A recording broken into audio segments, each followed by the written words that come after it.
Alô, amigos. Começa aqui mais uma edição do podcast do Gente que Fala. Nós estamos ao ar pela Instagram, TV aberta, OutV e Facebook.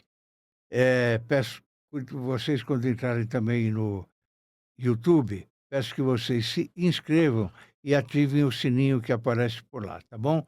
É apenas para medir a nossa audiência. Eu recebo hoje com muito prazer um jornalista, um profissional de muita qualidade. É o Lucas Tavares. Seja bem-vindo, Lucas. Fausto, é um prazer e uma honra estar aqui, ser um amigo aí de longa data, uma figura muito importante com história, né, com escola, como se dizia antigamente no jornalismo.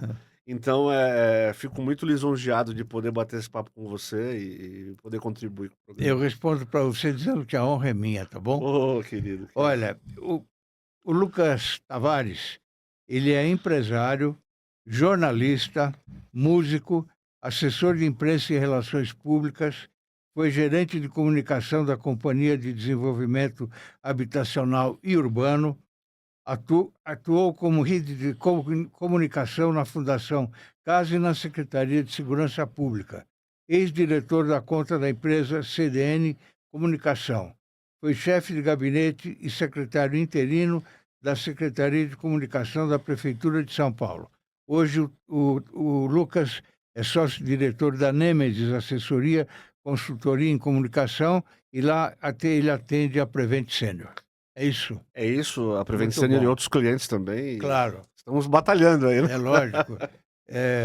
Nós vamos falar sobre essa mudança de função, de redação para assessoria, porque é complicado.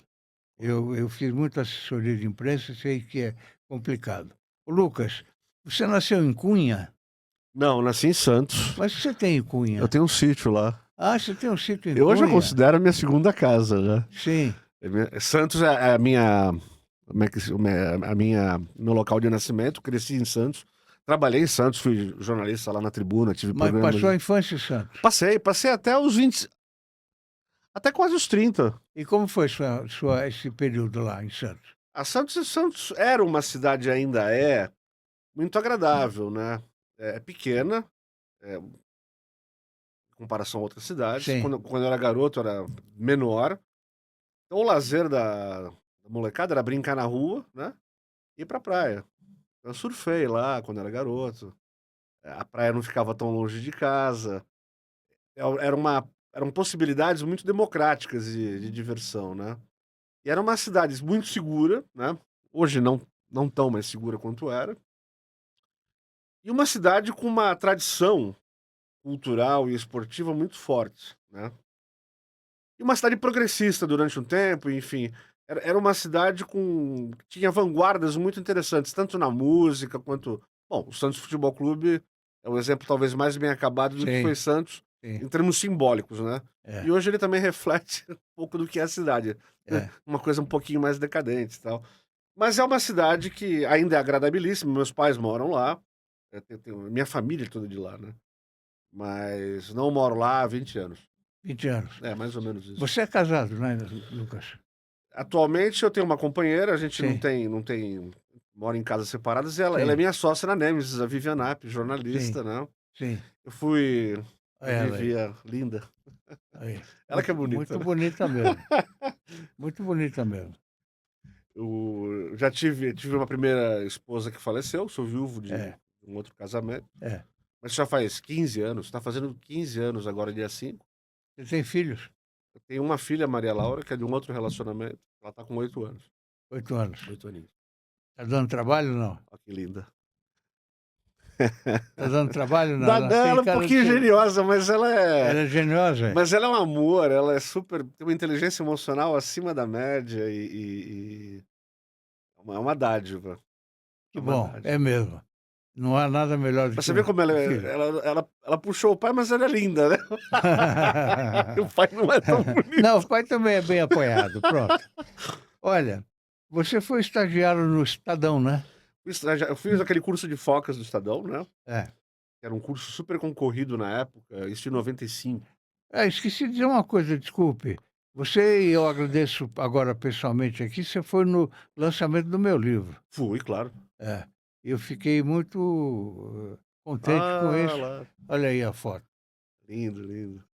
Muito obrigado pela sua Imagina. presença lá, Aliás, viu. recomendo a leitura, Já viu? leu o livro? Li, claro. Pô, Gostou? tem uns causos. Tem uns causos Esse foi bons, muito né? delicado, né? É, Tem que é. guardar a segunda edição aí. Faltou muita coisa, viu. Faltou coisa, É, imagino. é. Então, vamos voltar ao Estadão. Você foi estagiário lá. Eu fiz o curso de Foca, você fazia estágio lá, né? É, Aí, isso foi, eu estava no 4º ano da faculdade. Era um concurso que tinha 30, era um curso que tinha 30 vagas, e para você passar nisso, para você entrar, você tinha que concorrer com gente do Brasil todo. Tinha mais de 1.000 inscritos, foi uma loucura. Eu dei a sorte, claro, tem um quê de competência nisso, mas porque tinha uma fase que era entrevista, eu podia ter ficado na entrevista, né? sim. E era o Chico Ornelas que tocava, não sei se é Sei. contemporâneo seu. Sim, é.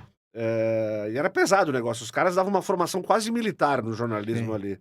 Prazo de entrega, aquela loucura de jornal, máquina de sim. escrever ainda, né. Exigiam esforços de reportagem muito grandes, que a gente achava até exagerados na época, mas depois a gente viu a importância daquilo. Era o Chico Ornelas e tinha uma outra colega que dava aulas lá, que era a Márcia Guerreiro, eu nunca mais vi, excelente jornalista, fora os professores que ali davam aula, né. Então você tinha aula com sumidades na área econômica, área do direito, voltado ao jornalismo.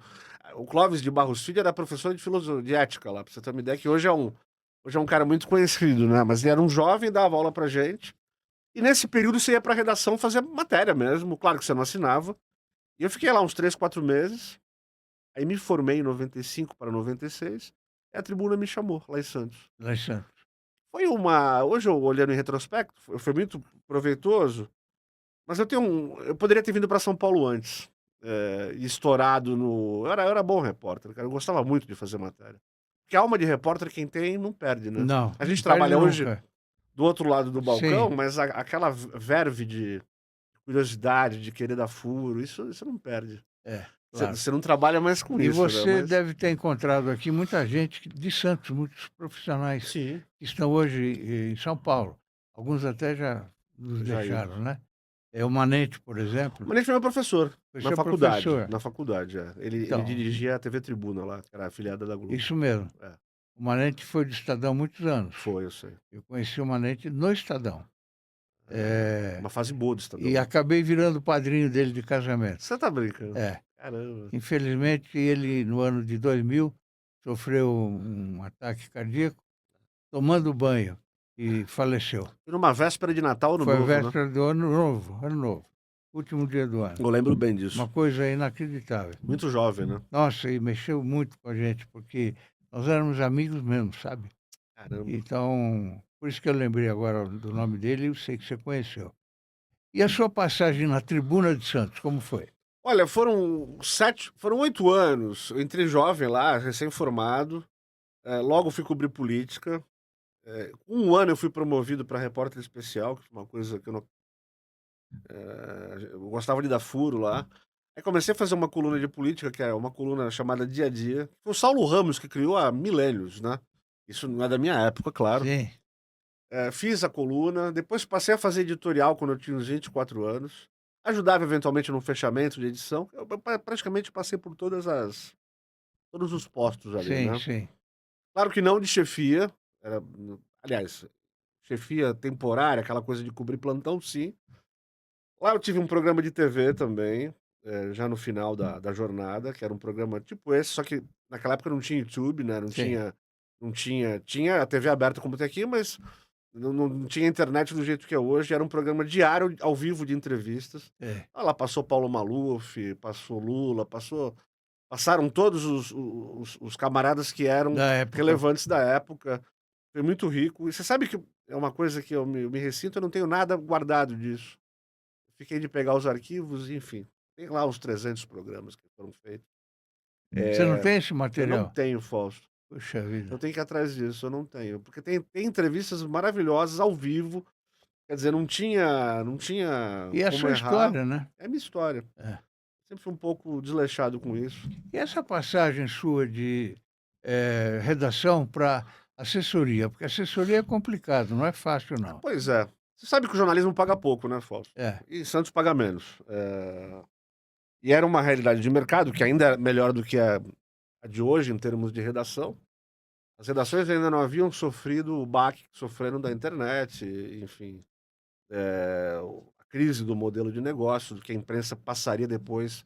Eu estou falando isso quando eu saí do jornal, 2004, a coisa ainda não tinha piorado tanto no sentido do modelo de negócio dos veículos de comunicação. Pra você ter uma ideia, naquela época as redes sociais se limitavam ao Orkut. O Facebook não existia, pelo menos não aqui no Brasil. E jornal é aquilo, você trabalha muito, eu tinha que fazer editorial para ganhar extra, eu tinha que fazia um programa de rádio de manhã numa outra emissora, que eu fiz 2 anos para ganhar uma complementar renda, dava aula na faculdade, lá de jornalismo em Santos, né. Falei: "Cara, minha inteligência precisa ser mais bem remunerada". Comecei a pensar em sair, então tinha 2 opções, ou tentar recomeçar aqui em São Paulo numa carreira do reportariado, ou ir para uma coisa que pagava muito mais à época, que ainda talvez ainda pague, que era assessoria. Então eu Sim, lembro que eu saí para eu recebi um convite para gerenciar a comunicação na CDHU, que foi minha primeira sim, experiência, sim.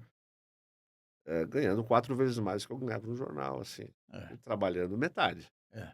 Claro, o estresse da redação é incomparável em termos de assessoria também tem, mas naquela época a CDHU era um ambiente muito tranquilo, poucas crises de enfim. E ali eu fiquei 1 ano, quem me convidou foi o Raul Cristiano, não sei se você conheceu, Oh, claro, o Raul, que hoje claro. é secretário adjunto Sim, da sim. executivo da Justiça. O Raul era o superintendente de comunicação, porque ele é jornalista também, né, e ficamos ali 1 ano e meio juntos. Depois desse período, eu fui trabalhar no Palácio, substituindo o Flávio Melo, que tinha ido para a campanha do Geraldo Alckmin, e eu fiquei ali assessorando o Cláudio Lema, aquele final de governo, foi quando estourou a crise do PCC em 2006.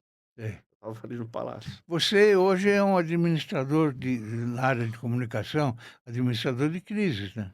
Também, a gente lá na assessoria, a gente tem os clientes normais, que É, são a gente faz o PR, relações públicas e assessoria de imprensa normal, e tem aqueles que nos contratam para quando tem problemas de reputação, né.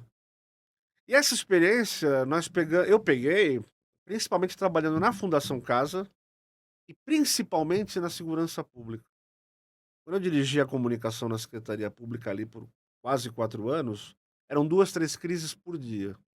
Nós tínhamos ali uma redação, uma assessoria com 30 profissionais, que eu dirigia ali, né, profissionais de alto gabarito, e era só loucura, assim. Então a gente pegou as marchas de 2013, não sei se você vai lembrar aqueles protestos que a sim, PM era sim. era acusada de bater nos Pô, caras, quase parou o parou país, tudo, caía parou. tudo no nosso colo lá. É. Peguei Copa do Mundo, uma loucura. Enfim, Imagina hoje como deve estar, né? eu não sei, olha, Você acha que era pior? Não, eu não acho que é faz. igual, Você acha acho que é igual? igual. É, Eu não é um lugar que foi meu batismo de sangue, eu costumo é. dizer. Hoje a gente vê que todo dia eles têm que ter alguma resposta É assim para já. vários casos aí, né? Eu São lembro que casos diários. teve uma chacina no Campo Limpo, Campo Belo, me desculpa a falha de memória, mataram 9 caras, 9 caras na área periférica, né, Campo Limpo, Belo é outro lugar. E a gente suspeitava que a PM tinha feito isso não oficialmente, né. O secretário na época era o Fernando Grella, ele me acorda sábado de manhã e fala assim: "Lucas, achamos os caras, precisamos convocar uma coletiva agora, sábado de manhã". Esse era o ritmo do É, negócio. assim E mesmo. aí você convoca e É assim e mesmo. vão 100 pessoas na coletiva. É, Você vai armar uma coletiva, é, de qualquer outra coisa, aí você tem que chorar para os caras irem, né. é. Ali não, ali mas Todo mundo queria ir. era a gente fez uma coletiva com correspondentes internacionais, juntamos 30 correspondentes. Pra você ver como a segurança já naquela época, eu falo isso 2012, 2013, já era um alvo de atenção, que hoje se fala muito na política nacional, mas que naquela época era muito centrado na política estadual. O governo federal meio que se eximia de responsabilidades, né. Isso não estou falando só do governo do Lula, estou falando dos governos Sim, todos até sim. agora. Enfim, foi uma experiência muito marcante. O que diferencia para você a crise de reputação da crise operacional? Olha, a crise de reputação é quando qualquer marca ou governo, ou qualquer cliente esteja numa situação de que ele está sendo alvo de ataques na imprensa ou nas redes sociais. Ele precisa vir e dar explicações e construir uma narrativa com base em fatos verdadeiros, né? Que corrija isso. Coloque as coisas no seu devido lugar, que faça justiça com a imagem dele. A crise operacional que você está me dizendo, eu suponho que seja uma crise, por exemplo, de cair um avião. Sim, Uma por coisa mais exemplo. física. Por exemplo. É, essa daí, ela demanda respostas. Por exemplo, eu nunca peguei a crise de cair um avião, não estava na segurança. Até a minha colega Tereza Cristina, que sua sobrinha, Que é minha estava. sobrinha. Aquilo foi uma loucura, porque você tinha que armar comitês para receber as famílias, você tinha que armar tenda, tinha uma logística ali muito complicada. E fora isso, tinha o impacto de que isso não fosse feito, haveria uma crise de reputação contra o governo, contra aqueles atores que ali estavam Exatamente. trabalhando. Então você tem essas duas diferenças, eu acho, e a crise operacional, quando não bem gerida, ela vira crise de reputação, né? Qual foi a crise mais complexa que você pegou? Da Prevent Senior. Prevent Senior. Foi muito tempo de Sim, disposição. sim. Qual é a sua visão, Lucas, sobre a relação do Brasil, no Brasil entre a imprensa e o poder? Depende de onde você fala, né? Se você pegar os interiores e os rincões do Brasil, é uma relação É totalmente. diferente. Eu diria que não queria usar essa palavra, Mas mas vamos é dizer uma uma cidade relação. como São Paulo, por exemplo. Diferente, né? Você tem veículos que têm uma relação mais permeável a influências, vamos dizer assim, e alguns outros veículos menos. A relação de São Paulo, em comparação ao resto do Brasil, ela é bem saudável, né? Mas é uma relação tensa, por um lado, por outro, às vezes, e aí depende das circunstâncias, dos casos concretos, suscetível a gestões, ou eventualmente até anúncios, né, do poder público. Isso sempre aconteceu. Acho que faz parte de qualquer relação imprensa, governo, poder. Porque o poder não é só governo, tem o poder econômico também, né? Tem o poder dos grandes anunciantes, essa coisa toda. Isso sempre existiu. Mas em São Paulo, essa relação um pouquinho mais, aliás, um pouquinho não, bastante mais, digamos assim, saudável, eu diria. Demorou um pouquinho para que as Você viu que eu redações. pensei para falar. Sim, demorou um pouquinho para que as redações observassem que como é importante a assessoria de comunicação, de imprensa, porque ela faz o meio-campo, não é? Entre a empresa e os jornais, televisão, rádio, etc. Faz o meio de campo. Naquela época, na minha época de assessoria de imprensa, você ligava direto para o jornalista que você queria falar, que interessava. Hoje você não tem mais isso. Você tem que mandar e-mail e não conversa com as pessoas. A Depe comunicação ficou mais difícil. Ficou mais difícil, mas depende. Assim, a gente constrói relacionamentos ao longo da vida, Sim, claro. tanto nas redações É, quanto na assessoria, né. é, Então, alguns desses jornalistas mais antigos são colunistas hoje. sobraram A conhecidos. gen a gente Sim, fala, né: "Claro, manda um zap ontem, posso te ligar?". sim. Não tem mais aquela coisa de ligar direto, isso não tem É, mesmo. é, É hábito hoje as pessoas mandarem zap perguntando se é, pode, virou uma etiqueta das é. relações, E né. eu acho isso muito frio, sabe? É frio, é É, frio. Mas a gente acaba se é, adaptando a isso e é. fica uma coisa assim, a gente fala com os veículos, tem que falar, o nosso principal ativo hoje, enquanto agências de relações públicas, é esse contato mais direto, né, para vender pautas, para eventualmente corrigir alguma coisa, mas não é como era antigamente, né, Fausto? Antigamente, havia essa facilidade maior de contato. Por outro lado, as assessorias eram mais mal vistas, eu acho. Não sei se você deve ter pegado essa época Sim, bem. claro que eu Os peguei. caras viam o assessor como um É, profissional de segunda categoria, como chapa branca. chapa branca, vendido ao capitalismo, tinha essa Exatamente, visão. exatamente. E hoje é o que mais emprega jornalista é o nosso É, setor, né, é, o setor é, de PR, até porque a gente produz muito conteúdo que é aproveitado e as redações estão mais enxutas, elas dependem de conteúdo, é, que a gente às vezes acaba produzindo porque eles têm falta de braços lá, é, é, né. é. Claro que o critério editorial é deles, a avaliação da pertinência jornalística de uma pauta sempre vai ser do veículo. Mas muitas vezes a gente ajuda com aquele conteúdo mais braçal. O cara precisa, porque tem 5 pautas para cumprir, tem pouca gente na redação, e aí acaba se criando uma simbiose entre as agências e os veículos. É. Vamos falar sobre o Pelé? Opa! Você conheceu bem o Pelé, né? Eu não diria que conheci bem. Eu fiz umas 3 entrevistas com o Pelé, das quais uma delas virou uma foto que eu... Conheceu bem. Não, bem o Zé Maria dos Santos que vivia... Você conheceu o Zé Maria? O Zé Maria do Corinthians? Não, o Zé Maria é um jornalista que foi do Jornal da Tarde, é um senhor. Não conheço o Zé Maria. O Zé Maria tem histórias com o Pelé fantásticas. Ele conviveu, né? Ele tem um prêmio ESSO em 72 pela Veja, porque fez uma avaliação sobre a capacidade física do Pelé. Tem muitas histórias. Eu conheci o Pelé, eu fiz 3 entrevistas com ele. E uma delas foi bem legal. É a única que eu tenho foto. Qual foi o tema dessa? Era um tema sobre... Era para a Tribuna em Santos, então era uma coisa assim, era um ping-pong que abordou desde o museu que seria construído com o nome dele, passava por alguma coisa de futebol que eu não lembro o que era, da fase do Santos, falava alguma coisa de política, mas o legal da entrevista não foi a entrevista, foi o off depois. Porque ele me contou, demonstrando fisicamente como é que ele reagia às pancadas que ele levava.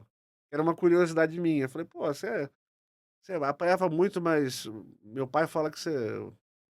Não lembro se eu chamei de você o senhor. Acho que ele deixou eu chamar de você.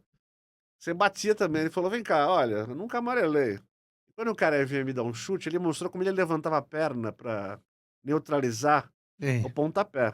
E era um negócio parecido com karatê. É. E o cara batia e caía, né? Aí ele contou a cotovelada que ele deu naquele uruguaio na Sim. Copa Porque de iam pra 70. cima dele mesmo. Ah, batiam muito nele, né? É. E era uma figura, assim, muito simpática. É. Ficamos ali umas 2 horas conversando, que não é pouca coisa, né? Dessa vez, né? E uma figura muito afável, assim, né? É. Muito... Eu conheci o Você Pelé. conheceu bem, né? Eu conheci o Pelé numa situação. Eu estava na Secretaria de Esporte do município, aqui de São Você Paulo. era secretário, né? Era secretário. E na entrega do prêmio de Fórmula 1, o prefeito não pôde ir, que era o Celso Pita, ele estava numa situação meio Lembro. complicada, e eu fui representá-lo. E quem estava junto comigo? O Pelé. Então, nós dois subimos naquele palco no final da corrida para entregar o troféu.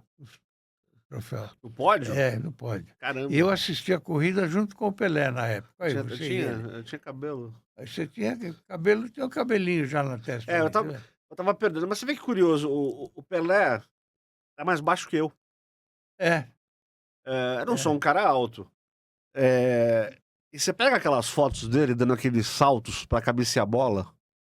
Ele projetava, eu não vou lembrar agora, mas era mais de 1 metro, acho que ele projetava do solo 1,80 m. Você fica imaginando como é que esse cara tinha impulsão com o tamanho dele. Claro, ele era um cara muito rígido Ele fisicamente. devia ter o quê? 1,78 m por aí? Eu tenho 1,78 m, 76 é menos que isso. Menos que isso. Nessa idade, né? Ele não era jovem, mas... Talvez 1,73 m por aí. É, baixinho, quer dizer, porque ele voava é realmente inacreditável, né? Lucas, você também é ghostwriter. Eu já escrevi. Eu já escrevi algumas coisas aí. O que você escreveu? Fala um pouquinho sobre isso. Tem coisa que eu já escrevi pro Paulo Renato Souza, pro Geraldo Alckmin. Talvez ele nem saiba disso, mas escrevi. Como assim não sabe disso? Eu tava na assessoria do Palácio uma fase, tinha uma equipe ali. Sim. Eu escrevia, mas não foi eu que fui mostrar pra ele. Tinha uma pessoa que escrevia os artigos do Geraldo, nesse último governo do estado dele, que era a Lúcia Boldrini. Sim. Lúcia Boldrini faleceu recentemente, era uma figura, enfim, ótima pessoa. Um dia a Lúcia não estava bem, tinha tido algum problema e precisava mandar um artigo pro Tendências e Debates da Folha. E o secretário na época era o Kleber Mata, que é meu irmão. O Kleber hoje é secretário do Ratinho Júnior lá no Paraná. Ele falou, Lucas, me salva. preciso fazer um texto muito rapidamente pro Tendências. Deixa comigo. Aí eu batuquei lá um negócio em 15 minutos e foi o que foi pra Folha. Graças a Deus deu certo. Uma experiência É, maravilhosa, né? e escrevi para outros atores aí, enfim, a gente escreve, né, É, faz parte do job description, como do escopo de trabalho, exatamente. escrever. Então, escrever artigo é uma coisa que eu gosto de fazer, Tem que se adaptar ao tem que estilo se da adaptar da pessoa que você está pessoa. escrevendo. Engraçado, geralmente quem pede os artigos é quem não escreve, né. É, Eh, Escrever não é uma coisa tão simples é, quanto pra gente que faz é normal, mas é. então, quando o cara tem um estilo, geralmente ele escreve e pede pra você eventualmente dar uma arredondada, dar uma editada, corrigir e tal. Quando ele não tem estilo, você mais ou menos tenta mergulhar na cabeça da pessoa e escrever. Mas é o que a Vivian estava me dizendo outro dia, você tem assinatura no texto, então acaba é claro que a pessoa não vai identificar que fui eu que escrevi, e dependendo do contexto também, se for um artigo mais agressivo, eu até prefiro escrever, mais gostoso. Mas não tem muito como fugir daquela coisa que você a gente tenta vestir a roupa do cliente, né. Às vezes dá, às vezes não dá, adapta-se, mas é um prazer fazer isso, viu, Fausto? Escrever artigos de Que opinião. bom, você escreve muito bem. E foi o treino, sabe onde foi o treino? Fazendo editorial. Aham. Porque muita gente que faz notícia bem, que escreve reportagem, não tem às vezes não tem o costume não tem a prática de fazer os artigos, porque não treinou, né.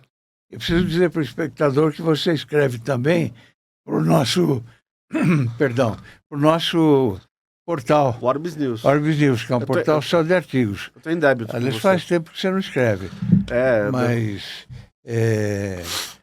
olha aí, nós estamos agora mudando um pouquinho, nós vamos mudar a capa do Orbis News.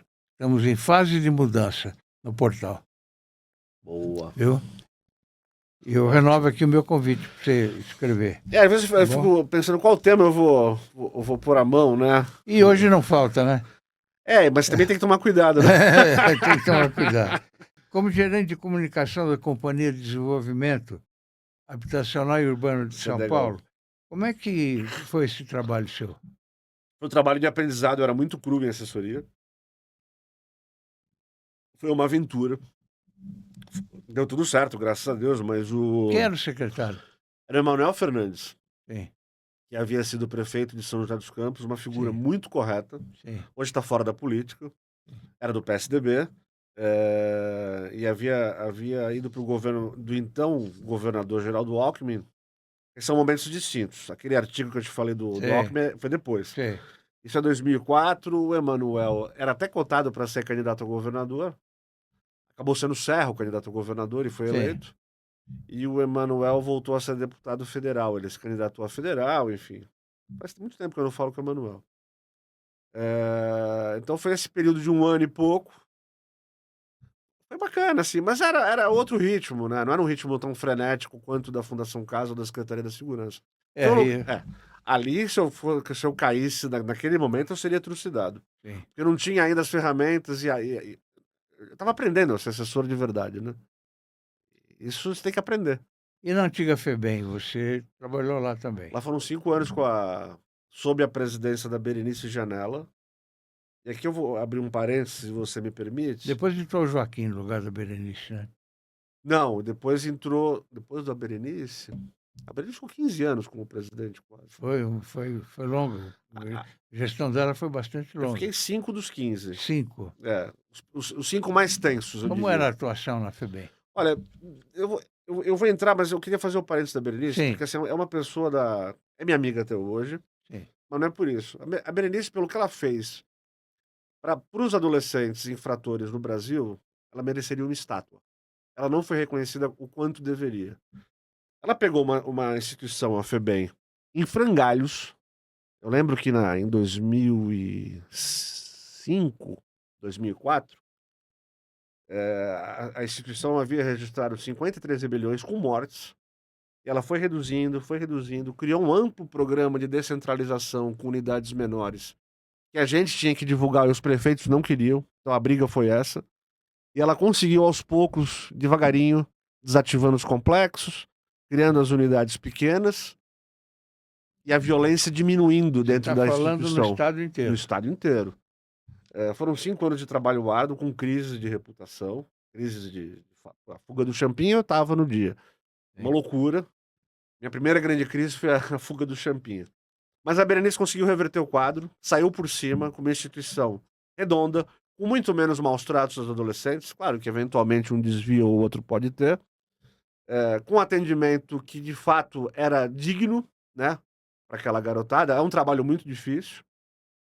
Então, repito, ela pegou a situação em frangalhos, a instituição, Berenice. a Berenice. Ela é Ela é muito respeitada hoje, por isso. ela foi muito apedrejada na época, Na época, sim. Eu injustiçada, lembro enfim. disso. Foi horrível. É. Mas deu a volta por cima. Mas a Berenice ainda não foi reconhecida como deveria ser. Isso é uma. Muita gente passou na FEBEM antes e saiu como se fossem os paladinos da justiça, mas as pessoas esquecem dos erros que essas autoridades cometeram. Que ano foi isso? Eu entrei lá em dezembro de 2006, saí em abril de 2012. Então, Quase 6 anos. eu vou te contar uma coisa. Eu, em 1999, Sim. eu levei o Corinthians para jogar no campo de futebol da FEBEM do Tatuapé. Nossa, E para convencer as pessoas de que eu não ia haver fuga nem coisa parecida, rebelião, rebelião, tumulto. nada disso, o Marcelinho Carioca foi jogar também, foi com o time. Foram 3 titulares e o restante de jogadores que ainda não eram conhecidos, né? Mas 3 muito conhecidos. A imprensa deu uma cobertura fabulosa. E o esporte ajuda bastante, né? Ajuda. Você esteve na FEBEM, você deve saber disso. Quem trabalhava com. Você é corintiano, né, Fausto? Eu sou palmeirense. Você é palmeirense? É, Meu filho era corintiano, né? meu filho era corintiano. O Zé Maria do Corinthians trabalhava com a gente lá. Fui eu que levei. É você que levou? Foi. Putz, cara, o Zé é uma figuraça, gente É. boníssima. Que foi tricampeão do mundo na Copa de 70. Era a reserva do Carlos Alberto Torres, né? Exatamente. O Zé, faz muitos anos que eu não vejo, mas deixo meu abraço aqui. Porque Eu também. É uma figura. Também faz tempo que figura não. amabilíssima. E ele tinha lá, a gente fazia a Copa. Foi depois de 99, né? A coisa tinha andado.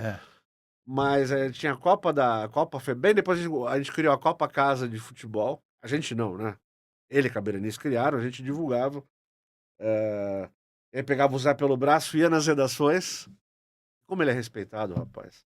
E a gente divulgava a Copa, que eram jogos da molecada, dos adolescentes, como preliminares do Paulistão.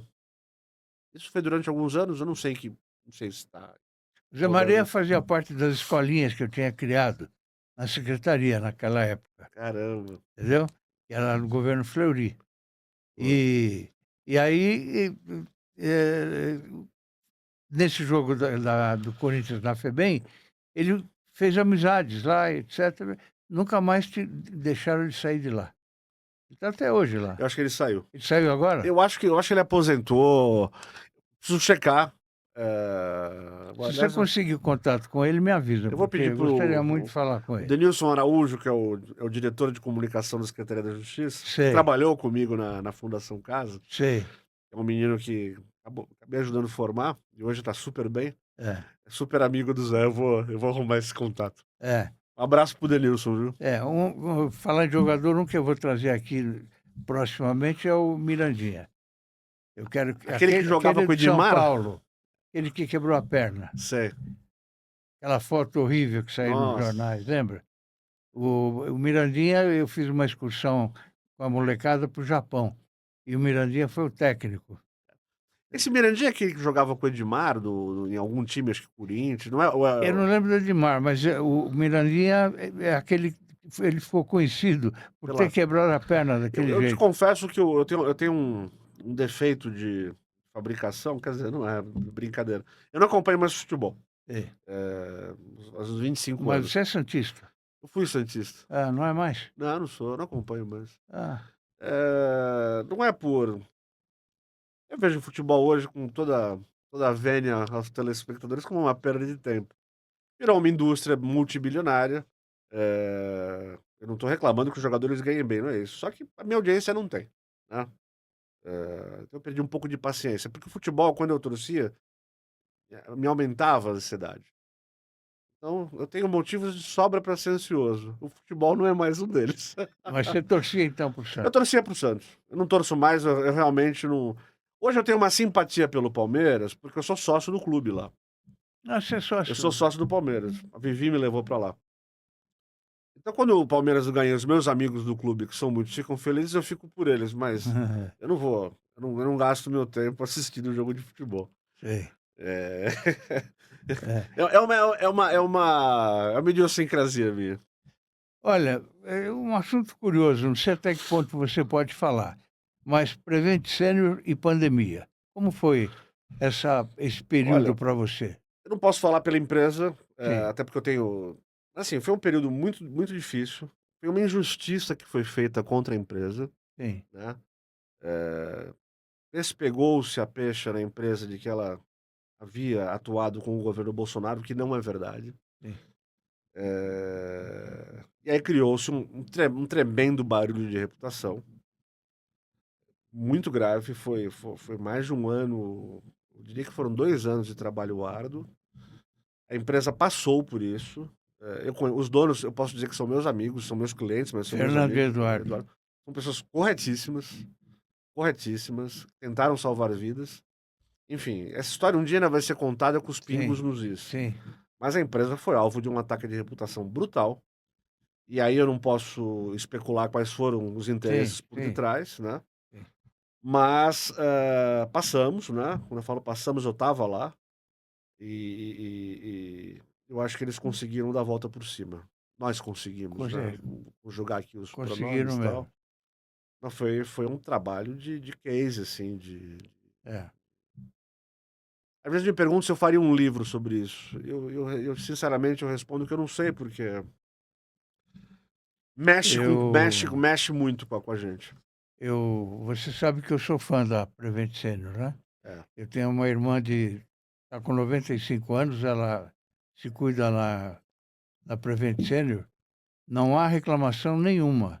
Eu recentemente ela foi internada no posto ali chamado Rússia, é um hospital. que é um hospital É, maravilhoso, coisa de maravilhoso. primeiro mundo, Pois é, hospital de então. primeiro mundo. Eu vejo o seguinte, os donos da Prevent, eu falo isso além de serem pessoas muito espiritualizadas, claro que isso não vem ao caso do serviço que Sim, eles prestam, né. Além de ser pessoas eles são pessoas corretas que de fato, claro, é um negócio para ter lucro, mas eles são preocupados com o atendimento ao paciente. Isso é por isso que a crise bateu no fígado, sabe, porque, não estava ali trabalhando com bandido, e é, os caras foram tratados como bandidos. é, Foi um caso de escola de base ampliado. é, É claro que eu não vou entrar aqui em detalhes, eu não posso, mas foi um caso de escola é. base ampliado. Em um período de alta polarização política, como você avalia a atuação da imprensa naquela época? Da Prevent? É, Foi a escola de base, foi uma marcha da insensatez. Tirando exceções, alguns veículos foram muito corretos. Posso citar Veja, consultor jurídico, o próprio Luiz Nassif. a escola eh, de base que ele está falando, é aquela escola que noticiaram que os donos tinham problemas com com crianças e criança, é tal, isso. e não era verdade.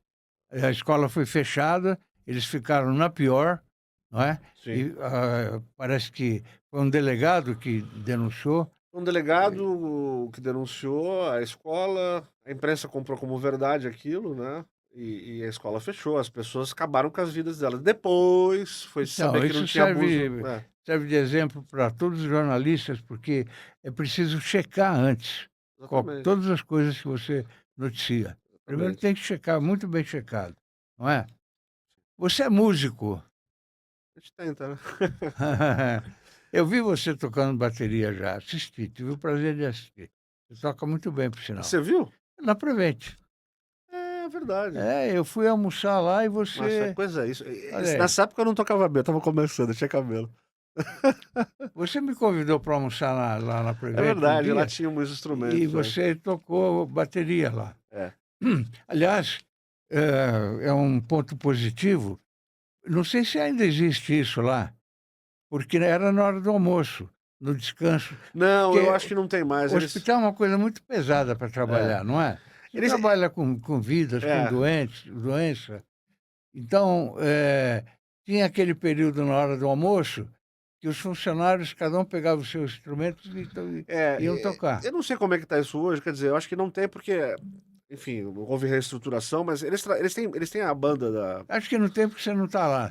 É, não tem porque eu não tô lá, pode ser. é, Mas eles têm ainda um local que eles fazem música, os donos é, são músicos, tem, é, o Fernando é um excelente guitarrista, é. o Eduardo canta muito bem também, eles têm 2 bandas, então eles são mui a empresa é muito musical, tem muito músico que foi socorrido na pandemia trabalhando lá, porque não tinha lugar onde tocar. Uma coisa que ninguém fala, eles não É, promoveram isso, é, mas eu tô falando, muitos é, músicos bons. Por isso que tinha as bandas lá, que é. juntava o pessoal e E era um período, você almoçava com música, e tocava. e tocava, e tocava. Eh, Você tocou em algum conjunto, alguma coisa? Como é que você essa Eu tive história algu aí da bateria? Então, assim, quando eu estava no colegial, É, comecei mais tarde, a gente gostava muito de rock naquela época, né. é, Eu falei: "Putz, eu quero tocar algum instrumento", e pintou esse negócio da bateria. Aí eu fui fazer aula de bateria, começar do zero. Mas não tinha bateria em casa, primeiro que não tinha espaço, segundo que meus pais não queriam. Bateria é um instrumento de ruído. Então eu tive que ir na raça e aprendendo, né. E na faculdade eu montei uma primeira bandinha, assim, né, junto com com outro jornalista, o Marcelo Oliveira, trabalha aqui em São Paulo, e nós montamos uma banda de rock, mas naquela época eu ainda estava aprendendo a tocar, tal. Com o passar dos anos eu fui me dedicando ao aprimoramento disso, e passei a tocar piano de ouvido, como autodidata, né. Mais recentemente, de uns 10, 12 anos pra cá, comecei a pegar violão, guitarra, hoje eu tenho em casa praticamente todos os instrumentos. e toca. Eu diria que eu toco bem bateria, quando eu falo bem, assim, com nível de proficiência melhor, piano, claro, não toco música erudita ao piano, a minha leitura de partitura ao piano é muito limitada, e os demais eu consigo me expressar para compor, né, Mas o piano você chegou a estudar, não? eu estudei sozinho, Sozinho? sozinho. Eu tive Autodidata. eu tive 6 aulas de piano para entender a técnica de mão, e Também tal. autodidata em piano. É, mas é aquilo, eu não tenho uma formação erudita eu tenho uma dificuldade de leitura de partitura, porque no piano você lê 2 pentagramas de Sim, partitura, clave de sol e de fá, né, é sim, diferente de outros instrumentos. sim. Eu leio cifra bem e uso muito para compor, tanto o piano quanto o violão, né. Mas tocar mesmo para valer em conjunto, bateria. Eu fiz uma vez um show de piano só, fazendo com uma cantora, mas foi uma vez só. Então você, além de jornalista, também é artista. É bom, né, É bom. é bom para o É. espírito. Mas qual dos instrumentos? Você falou vários instrumentos, qual é o preferido? Preferido, eu acho que eu não tenho, os que eu mais Eu gosto de os que todos. eu tenho desempenho melhor é bateria nessa ordem, bateria e piano. Quais artistas e gêneros musicais você aprecia? É mais fácil dizer o que eu não aprecio, mas eu vou pelos artistas Sim, primeiros. Eu acho sim, que na minha formação tem um cara que eu acho que é um gênio fundamental, é um cara que ensinou a entender música ouvindo, né, é o Milton Nascimento. sim, É a melhor voz do mundo, sim. Maravilhoso. compositor de calibre É altíssimo, uma né. pena que esteja Tá, também já tá velhinho, adoentado, tá com problema de saúde, uma é. vo os discos do Clube da Esquina dele, dos anos 70 são aulas de música, né. No Brasil, eu coloco o Milton aqui na prateleira 1. Na parte instrumental, parte mais jazzística, Egberto Gismonti e Hermeto Pascoal, são referências. No exterior tem muita coisa, né, e aí vai desde Paul McCartney putz, aí vai embora, né. Mas eu vou colocar 4 figuras que eu acho que são suprassumo, do ponto de vista da completude musical. Quando eu falo completude, são figuras que cantam, sabem tocar muito bem e compuseram pelo menos 30 sucessos. Então, nessa ordem de preferência, Milton Nascimento, Paul McCartney, O McCartney canta muito bem, toca muito bem, compõe muito bem. Stevie Wonder, que é um cara que canta muito bem, compôs muita coisa e toca tudo.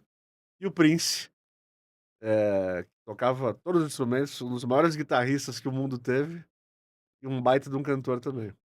Essa é a minha tétrade sagrada. O hobby seu é a música? Seria? Eu não diria que é um hobby, não. Qual é o seu hobby? Não, seria música, mas eu uso coisa, eu componho. Quando eu vou gravar em casa as músicas, vivia testemunha. Teve um dia que eu fui dormir 6 da manhã, fiquei gravando a noite inteira. Eu não vejo, porque eu quero um dia poder lançar alguma coisa, sabe? Não é com o intuito de ganhar dinheiro profissionalmente, mas não é um hobby. Sei, Ela é levado muito a sério para ser um hobby. sei. Você me entende? Entendi, Música para mim não, tá num outro patamar, quase religioso, entendi. espiritual. Hobby é quando você vai lá e brinca. E E eu- música é muito bom, né? é muito bom. E eu fico Ah, bravo quando eu toco errado, quando, ah, sabe, eu levo a sério. Então, assim, um hobby não te causa frustração. A a música, às vezes, música assim, causa, porque você é, errou, porque você não é. chegou a um resultado que você queria, né? Eu não sei se eu tenho hobby, não. Não, É, a música eu não vejo como tal, né? Mas poderia ser encaixado como hobby, mas não é hobby, não. você está com que idade? 51. 51? Você é um menino ainda. Pô, Você fez 51 agora, eu então? vou fazer 52 em abril agora. Em abril? Tô na metade do caminho. Não, mas tomara que demore um pouquinho, É. porque em janeiro eu faço 83, Ah, entendeu? mas que bom, né? É, que bom, que bom. Você está no meio do, É. do caminho. Eu falei pra minha mãe, falei assim, mamãe, passou os 50, eu dobrei o cabo da Boa Esperança. É, é. A metade do caminho. Eu dobrei várias vezes já, então, né? Se eu pensar assim, eu já dobrei várias vezes. É, vamos falar um pouquinho de você como pessoa. Você tem algum medo? Caramba, eu tenho medo de não ter trabalho. Tem Eu medo? tenho, claro. Tenho uma filha pra sustentar, né? Sim.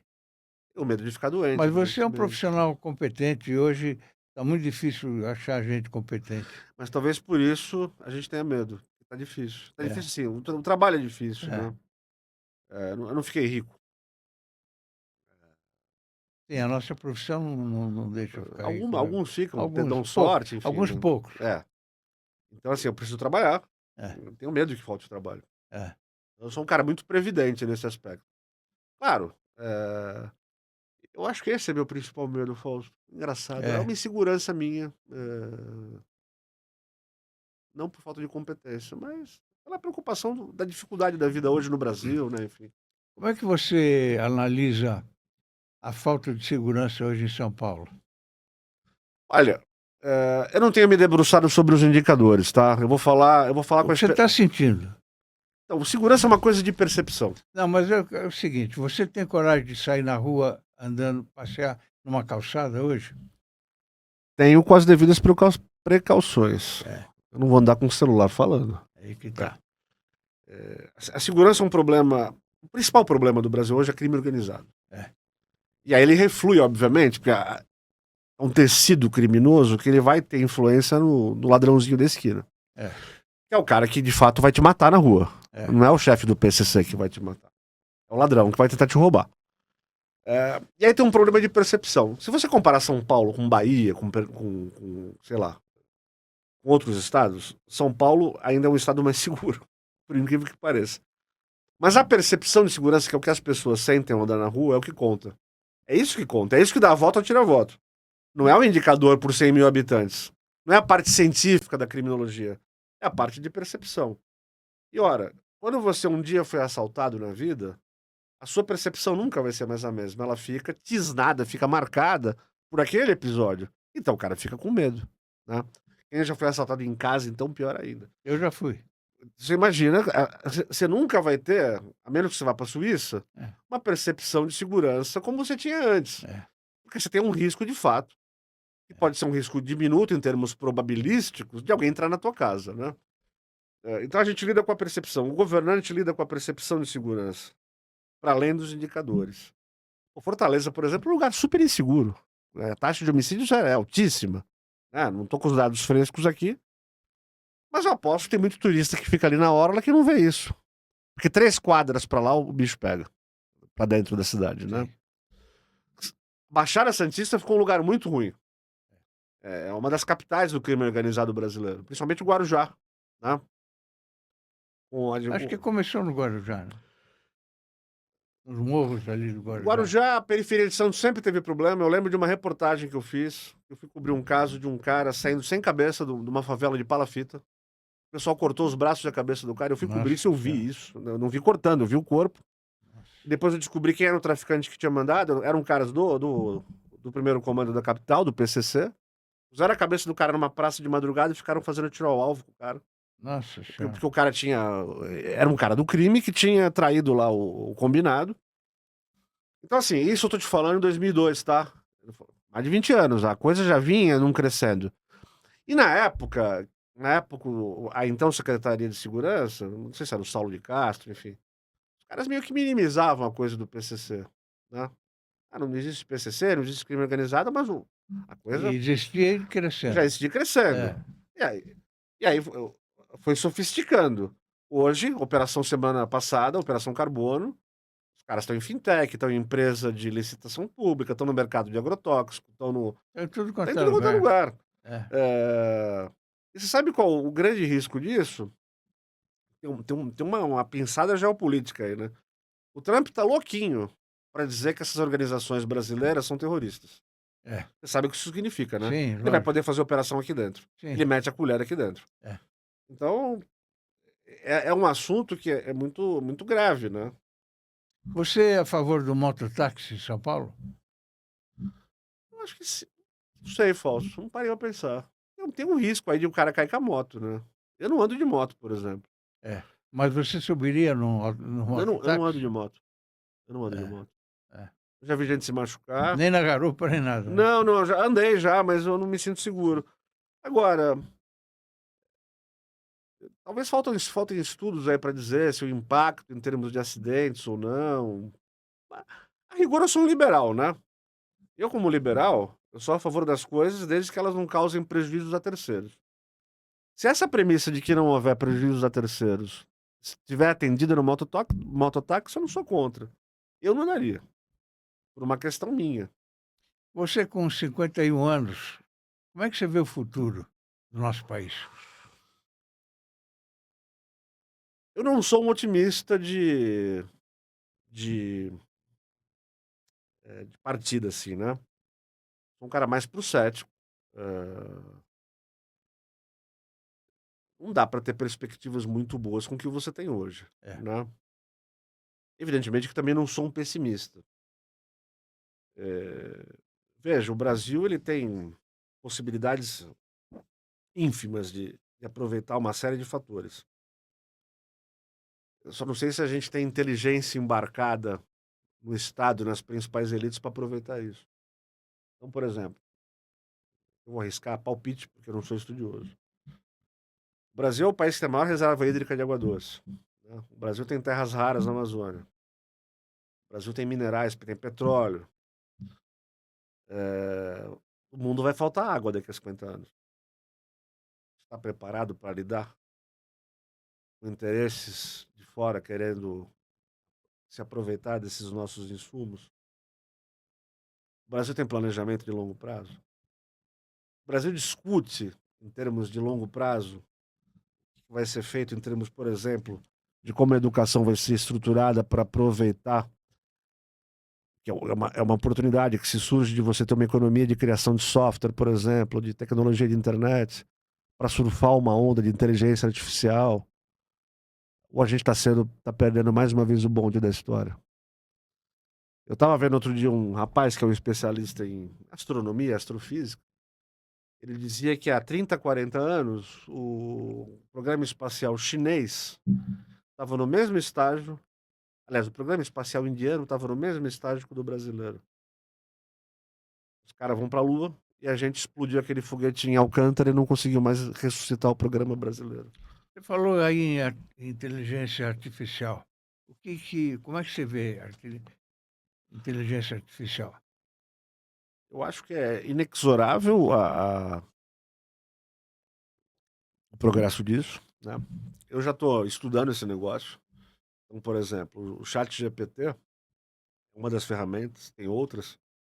Isso facilita muitas coisas hoje, entendeu? Inclusive para escrever coisas rápidas, tem que usar, tem que aprender a usar. Tem um risco muito grande, tanto de produção de desinformação quanto de extinção de empregos. Mas eu acho que é irrefreável isso. Irrefreável. É É, claro, dá um pavor, e né? pode vir pro mal e pro bem, né? É uma ferramenta, é uma faca, né? A faca você É, pode usar para matar ou para cortar cebola, né? é. Eu não. O negócio tá muito avançado. Eu vi na televisão esses dias um artista, é, a cara dele, a voz dele, e não era ele. É o deepfake que eles falam. É, Eles pegam uma voz de uma Elis Regina e é, fazem ela cantar. é, Porque tem capacidade de processamento. é. Agora, em texto falso, eu peguei no outro dia, fiz uma experiência. Peguei 3 artigos meus que eu escrevi com a minha embocadura e pedi pra ele fazer um quarto. Ele te cospe um negócio razoável ali. É. Claro que você tem que meter a mão, tal, tal, tal. Então, para situações em que você. Por exemplo, eu preciso fazer uma notinha, um pé de matéria em que eu explique. Sabe aquela coisa que é braçal? Um quadrinho de serviços, que a estrada tal vai estar fechada e aberta. Ele Uhum, faz por 100 segundos. uhum, Não precisa mais você digitar ali. uhum. Poupa tempo. Agora, tira trabalho também, né? É. Eu acho que a questão vai ser quem souber fazer uso disso, sobrevive. Quem não souber, vai ter problema. Vamos rezar para dar tudo certo. É, Olha aqui, quando o Ricardo Godoy entra aqui, é hora de. é porque o programa acabou. Já passou uma hora? Já tá, passou uma Passou. hora, passa Eu tô vendo aqui rápido. o relógio. Quando o papo é bom, a conversa é boa, passa rápido, Eu né? sei disso, porque quando você pega um cara que enrola, você fica 10 minutos, parece 2 dias, né? É, exatamente. Que bom, Fausto. Então, olha, Lucas, muito obrigado pela sua presença. agradeço. Você quer falar alguma coisa? Quero te agradecer. Acho que é uma honra e um exercício falar, né? Estar frente às câmeras é muito bacana, assim. Então, só agradecer. Eu fiquei muito feliz com a sua presença aqui, viu? Muito obrigado. E ao espectador amigo, até a próxima edição do podcast do Gente que Fala. Um abraço a todos.